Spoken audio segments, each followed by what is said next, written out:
And may the Holy Spirit kindly to purify the name of the Lord. Dati po akong Roman Catholic before I came from Philippines. So, when I came here, doon po ako sa iyo nagsisimba. And then my cousin, ngaya niya ako dito. Pero yung purpose ko para lang pumunta sa Ansan is para makagala. Gala kasi ako kahit saan ako punta. Kaya nung unang sakay ko ng train, sinabayan niya lang ako. Tapos nung ako lang mag-isa, kahit wala siya, alam ko na kung pasikot-sikot sa Korea gamit yung train, subway. Pero sa layo ng pinagalingan ko, every Saturday, parang mga before pa sa pre-encounter, hiniling ko sa Diyos na, Lord, just give me, wala sanang OT pag linggo, para makapunta ako rito to worship the Lord. And then, tama nga naman, binigay niya yung kasal ko. Kasi pagkatapos nun, wala na akong OT ng linggo, lagi ako naka-attend ng worship. And then, nagbago yung pananaw ko sa mga kasamahan ko sa trabaho. Dati kasi, ako yung matanda, tapos yung kasamahan ko bata ko pa, pas bata pa sa akin. Inutos-utusan ako, pero yung pride, kasi dati trabaho ko sa Pilipinas is I'm teacher.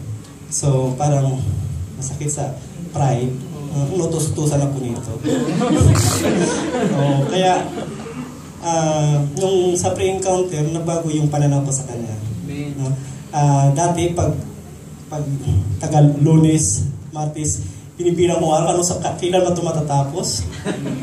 Pero sa trabaho, laging humihiwalay ako sa mga kasamahan ko kasi parang hindi ako comfortable. No? So when I encounter Jesus through this discipleship, nagbago yung pananaw ko. Dati hindi ako nagbabasa ng Biblia. Pero ngayon, sinabihan ko yung kasamahan ko dito, pwede ba manghiram ako ng Biblia rito? Magbasa-basa naman ako. No? Nagbago yung pananaw ko. That is why every now and then, pag may pagkakataon ako sa kumpanya, hindi sa cellphone lang, nagbabasa ako ng Biblia. Tapos paggabi, pag hindi masyadong pagod, nagbabasa din. Pero at the works of ang trabaho ni Satan, sabi nga, di-destroy. Kaya nung mga 3 weeks na nagbabasa ako, na nakaaway ko yung kasamahan kong Pinoy, parang minalit niya, sabi niya sa akin, nakaaway kami kasi hindi nakapaglinis ng bahay, nagalit siya. Kala niya ako yung nagkalat. Tapos pagdating sa kumpanya, hinamon niya ako ng suntukan. Sabi ko na, ano bang problema mo? Tapos sabi niya, nagbabasa kang Biblia, hindi mo naman sinasabuhay. Parang natamaan ako kasi bago pa na ako nagbabasa talaga. So sabi ko sa kanya, naisip ko lang sa Lord na, siguro ito yung time na bago pa pala naka-encounter yung Lord, may tao lang gusto i-down yung sarili ko.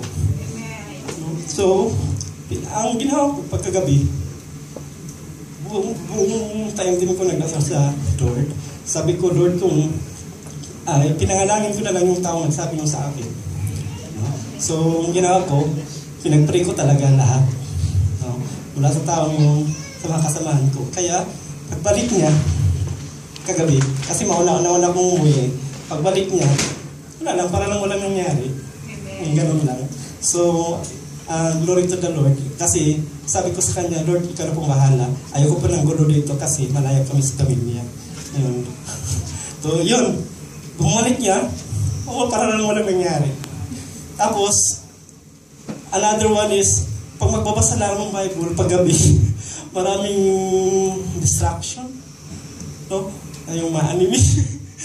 Basa sa William, Sister Anna Jean, magbasa ka na ng Bible dyan. Magbabasa na po, opo. Magbabasa ka na, ang ginawa ko, opo. Pagkatapos na nakatulog na ako, hindi ko mabasa. Parang gano'n. Pero ngayon, pinipilit ko talaga magbasa. Through the the love the Lord endures me. Sana nakatapos na ako ng 3 aklat. Salamat sa Diyos. Natapos ko ng Matthew, Mark at saka Luke. So, yung new pa. So, sana magtuloy-tuloy na yung pag-encounter ko sa mga salita ng Diyos. At sana, may mga kasalanan naman akong hindi ko masabi sa inyo. Pero alam ni Lord na nasabi ko na yung sa Kanya. Bago pa man ang pre-encounter, may nagawa na ako. At lubos ko yung pinagsasihan dahil sa salita ng Diyos. So, yun